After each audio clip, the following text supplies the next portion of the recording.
wabarakatuh. Perkenalkan, kami dari kelompok 3 Manajemen Pendidikan Anak Usia Dini dan Pendidikan Non-Formal akan mempresentasikan mengenai materi ketentuan mendirikan lembaga PAUD dan PNF, kebijakan pemerintah terkait PAUD dan PNF. Next. Anggota kelompok 3 yang pertama ada Maya Azriana Dewi, yang kedua ada saya sendiri Rani Santoso, yang ketiga ada Nindita Agita Liza, dan yang keempat ada Rizka Hanum. Untuk materi yang pertama ada dasar hukum pendirian PAUD dan PNF. Yang pertama ada Undang-Undang Nomor 20 Tahun 2003 mengenai Sistem Pendidikan Nasional. Nah, di peraturan ini di pasal 28 dijelaskan bahwa PAUD diselenggarakan sebelum pendidikan dasar. PAUD diselenggarakan pada jalur pendidikan formal, pendidikan non-formal, dan pendidikan informal. Nah, contoh PAUD di pendidikan formal itu seperti taman kanak-kanak atau RA. Lalu contoh PAUD di pendidikan non-formal itu seperti kelompok bermain dan tempat penitipan anak. Lalu contoh pendidikan anak usia dini di informal itu berbentuk pendidikan di lingkungan keluarga. Lalu ada pasal 26 UU nomor 20 tahun 2003 itu menjelaskan bahwa pendidikan non-formal diselenggarakan bagi masyarakat yang membutuhkan layanan pendidikan dan berfungsi sebagai penambah, pengganti maupun pelengkap pendidikan formal dalam bentuk mendukung pendidikan hingga sepanjang hayat. Yang kedua ada Permendikbud nomor 84 tahun 2014 itu menjelaskan tentang pendirian satuan PAUD. Di pasal 1 dijelaskan bahwa PAUD merupakan upaya pembinaan bagi anak sejak lahir hingga usia 6 tahun yang dilakukan dengan memberikan rangsangan pendidikan untuk menunjang pertumbuhan dan perkembangan jasmani rohani anak agar nantinya anak itu siap melanjutkan pendidikan di tingkat selanjutnya. Nah, di pasal 2 di peraturan ini menjelaskan bahwa PAUD bisa didirikan oleh pemerintah kabupaten atau kota, pemerintahan desa, orang perseorangan, kelompok orang maupun badan hukum. Nah, di pasal 3 juga dijelaskan bahwa badan hukum yang bisa mendirikan satuan PAUD itu berbentuk seperti perkumpulan, yayasan, atau badan lain yang sejenisnya. Yang ketiga ada Permendikbud nomor 81 tahun 2013 itu menjelaskan tentang pendirian satuan PNF. Di pasal 1 dijelaskan bahwa pendidikan non-formal ialah layanan pendidikan yang diselenggarakan untuk memberdayakan masyarakat melalui pendidikan kecakapan hidup, pendidikan anak usia dini, pendidikan kepemudaan, pendidikan pemberdayaan perempuan, pendidikan keaksaraan, pendidikan keterampilan dan pelatihan kerja, pendidikan kesetaraan, serta pendidikan lainnya. Di pasal 5 juga dijelaskan bahwa persyaratan pendirian satuan PNF itu dibagi menjadi dua, yaitu persyaratan administratif dan persyaratan teknis. Nah, di pasal 2 juga dijelaskan bahwa PNF bisa didirikan oleh perseorangan, kelompok orang, maupun badan hukum. Di pasal 3 peraturan ini dijelaskan bahwa satuan PNF itu terdiri dari LKP atau Lembaga Kursus Pelatihan, Kelompok Belajar, dan PKBM atau Pusat Kegiatan Belajar Masyarakat.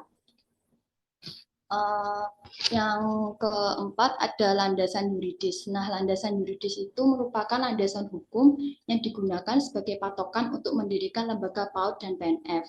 Landasan hukum itu bisa berbentuk undang-undang maupun peraturan pemerintah.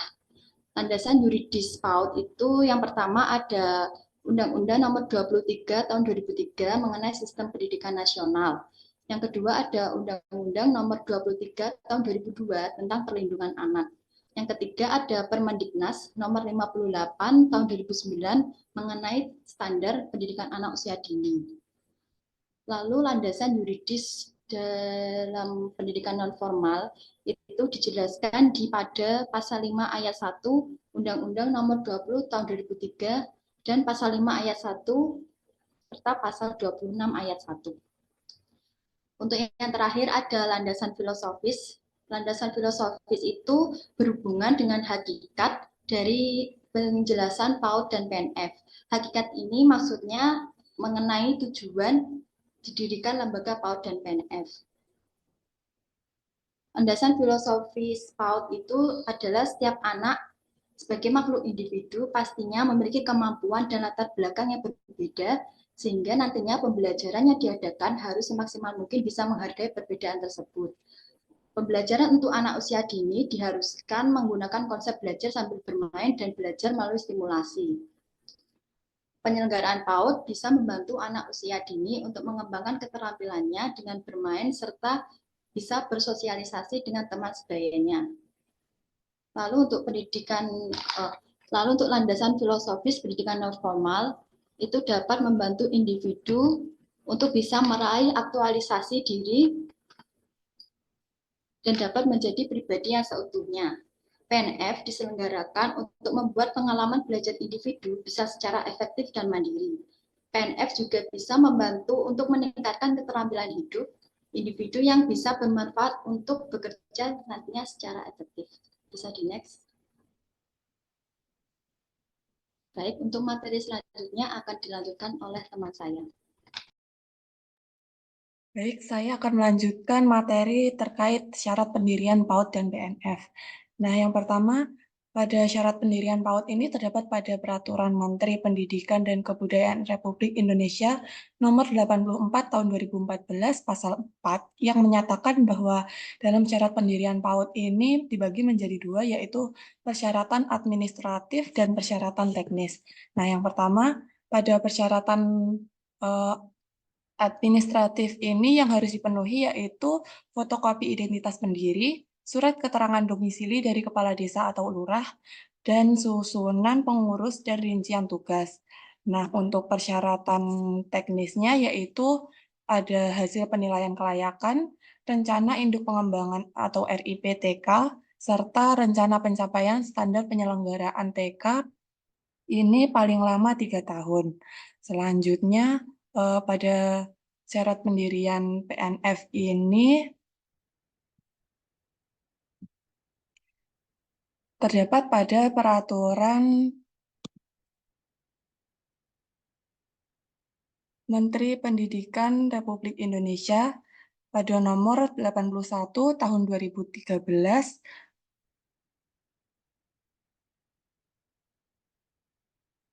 pasal 5 yang menyatakan bahwa persyaratan pendirian PNF ini harus memenuhi dua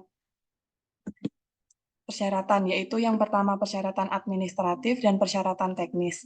Yang pertama, pada persyaratan administratif ini yang harus dipenuhi yaitu fotokopi kartu tanda penduduk atau KTP pendiri, lalu susunan pengurus dan rincian tugas, terus surat keterangan domisili kepala desa atau lurah, selanjutnya keterangan kepemilikan atau kuasa penggunaan tempat pembelajaran selama 3 tahun, dan yang terakhir yaitu pendiri ini dalam hal badan hukum melampirkan surat penetapan badan hukum dari kementerian di bidang hukum. Lalu yang menjadi persyaratan teknis yaitu berupa dokumen rencana pengembangan satuan pendidikan dengan mengacu pada standar nasional pendidikan.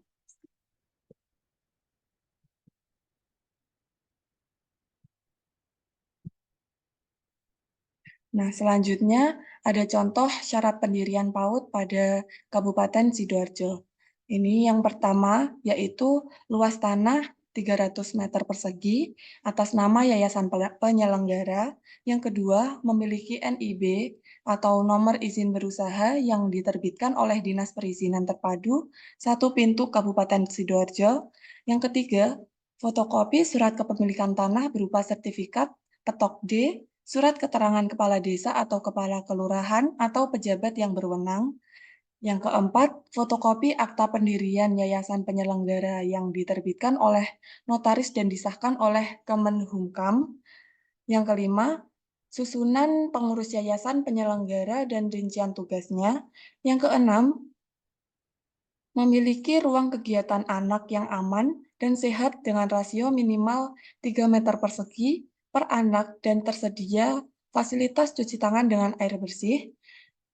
Yang ketujuh, yaitu surat permohonan dari Ketua Yayasan Penyelenggara ditujukan kepada Kepala Dinas Pendidikan dan Kebudayaan Kabupaten Sidoarjo.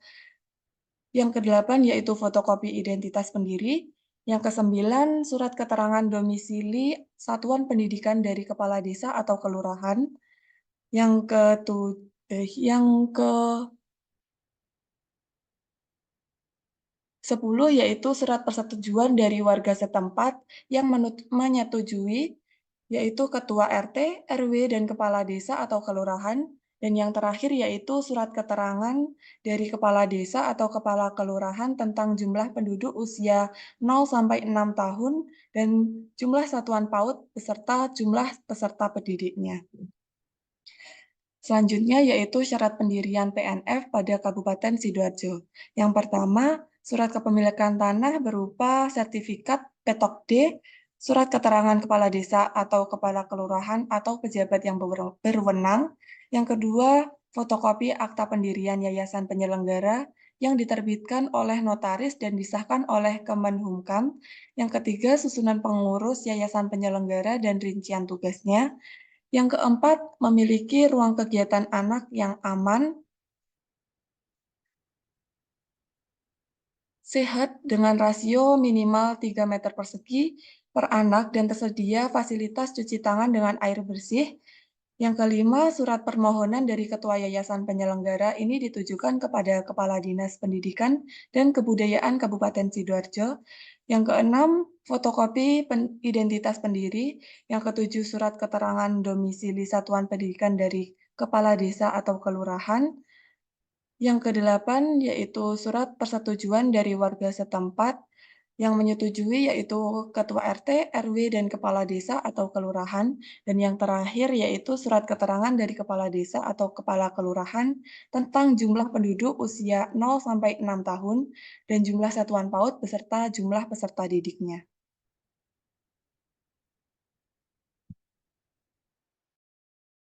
Selanjutnya akan dijelaskan oleh teman saya.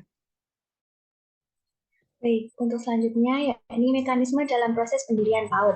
Nah, dalam peraturan Menteri Pendidikan dan Kebudayaan nomor 84 tahun 2014 pasal 7 tentang pendirian satuan PAUD ini berisi dua langkah utama dalam proses pendirian PAUD. Yang pertama yakni pendiri satuan PAUD ini mengajukan permohonan izin pendirian kepada Kepala Dinas Pendidikan atau Kepala Satuan Kerja Perangkat Daerah atau SKPD.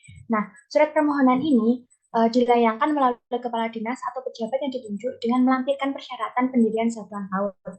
Lalu, langkah kedua yakni kepala dinas pendidikan atau pejabat yang ditunjuk ini wajib menelaah permohonan pendirian satuan PAUD oleh pemohon ini berdasarkan kelengkapan persyaratan permohonan pendirian satuan PAUD, berdasarkan kelengkapan persyaratan pemohon pendirian PAUD ini dengan memperhatikan beberapa persyaratan, yakni yang pertama, data mengenai perimbangan antara jumlah PAUD yang telah ada yang akan didirikan dengan jumlah penduduk usia sasaran yang akan dilayani di wilayah tersebut. Yang kedua, yakni data perkiraan jarak PAUD yang satu yang akan didirikan ini dengan PAUD terdekat. Lalu yang ketiga, yakni data mengenai daya tampung dan lingkup jangkauan PAUD yang akan didirikan per usia yang dilayaninya. Lalu yang terakhir ini adalah ketentuan penyelenggaraan satuan PAUD ditetapkan oleh pemerintah provinsi, ditetapkan oleh pemerintah dan ditentukan oleh pemerintah kabupaten atau kota. Dengan langkah ini, tujuan utamanya yakni untuk memberikan pelayanan pendidikan yang berkualitas dan merata bagi anak usia dini di berbagai wilayah. Next.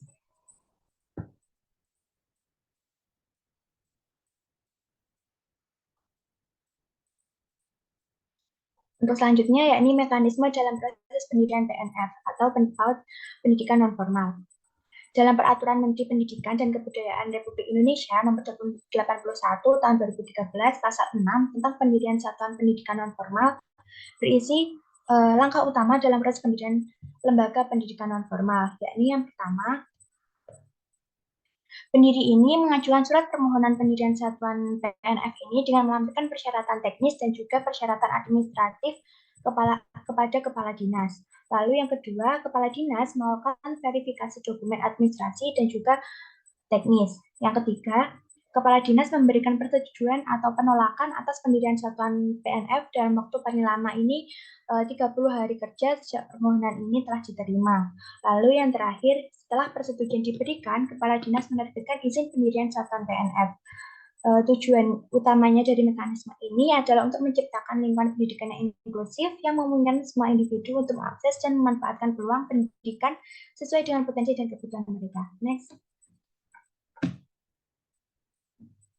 Nah, Berikut adalah contoh dari mekanisme dalam proses pendirian PAUD dan PNF di Kabupaten Sidoarjo. Yang pertama yaitu pendiri PAUD atau PNF atau pemohon ini membuat akun pada website Sipadu milik website Sidoarjo, yakni dengan mengisi secara lengkap dan benar terkait data pemohon. Jika sudah memiliki akun, maka dapat langsung login.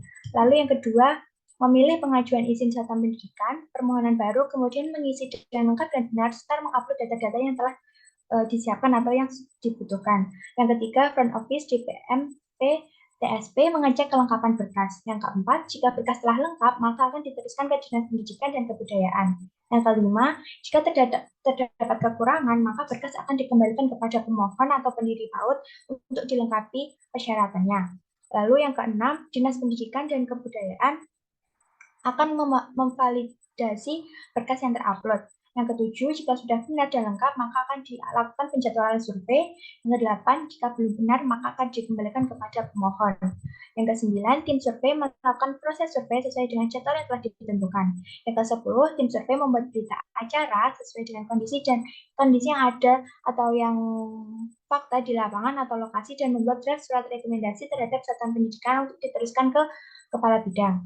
Lalu yang ke-11, kepala bidang memverifikasi berita acara dan draft surat rekomendasi. Next. Nah, selanjutnya ini jika sudah sesuai maka akan diteruskan kepada Kepala Dinas Pendidikan dan Kebudayaan. Yang ke-13, jika belum sesuai maka akan dikembalikan ke Kasih. Lalu selanjutnya Kepala Dinas Pendidikan dan Kebudayaan memverifikasi berita acara dan draft surat rekomendasi. Setelah itu, jika sudah sesuai, maka Kabid akan mengeluarkan surat rekomendasi untuk terusan ke DPM PTSP melalui sistem. Selanjutnya, jika belum sesuai, maka akan dikembalikan ke Kabid. Nah, admin DPM PTSP memvalidasi surat rekomendasi dan berkas yang terupload.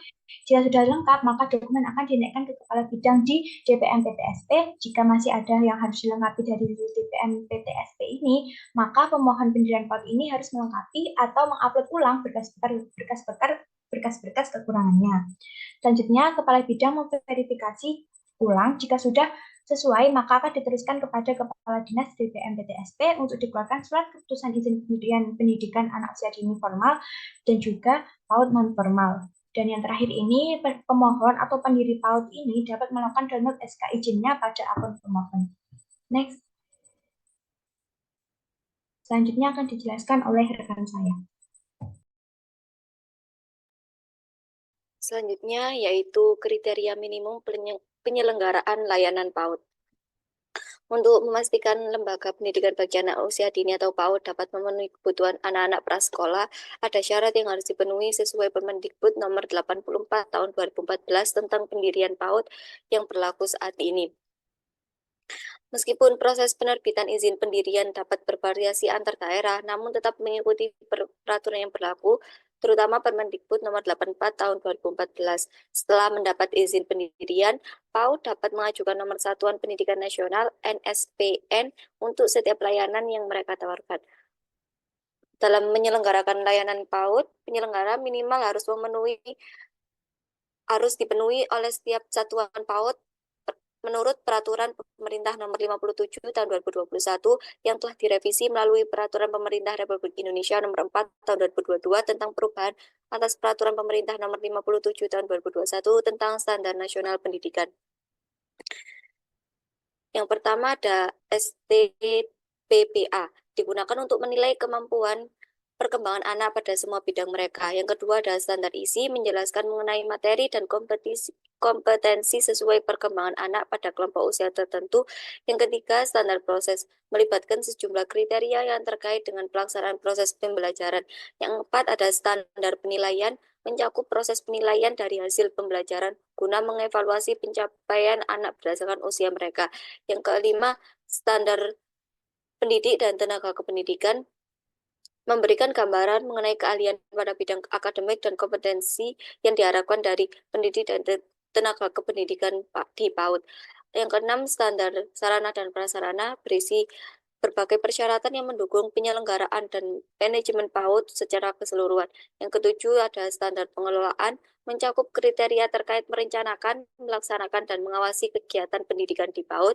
Yang ke-8, standar pembiayaan, mengatur dan menjumlah biaya untuk personal dan operasional yang terkait dengan kelangsungan satuan PAUD. Next. Kriteria minimum penyelenggaraan layanan PNF. Pendidikan nonformal merupakan pendidikan yang bertujuan untuk menambah, mengganti, serta melengkapi pendidikan formal. Pendidikan nonformal bisa terjadi di dalam maupun di luar lembaga pendidikan yang melayani semua orang. Pendidikan nonformal dilaksanakan secara terencana, sistematis, fleksibel, integral, dan berlangsung di luar pendidikan formal. Adapun syarat dalam menyelenggarakan pendidikan nonformal yaitu yang pertama penting untuk memiliki tujuan yang terdefinisi dengan baik.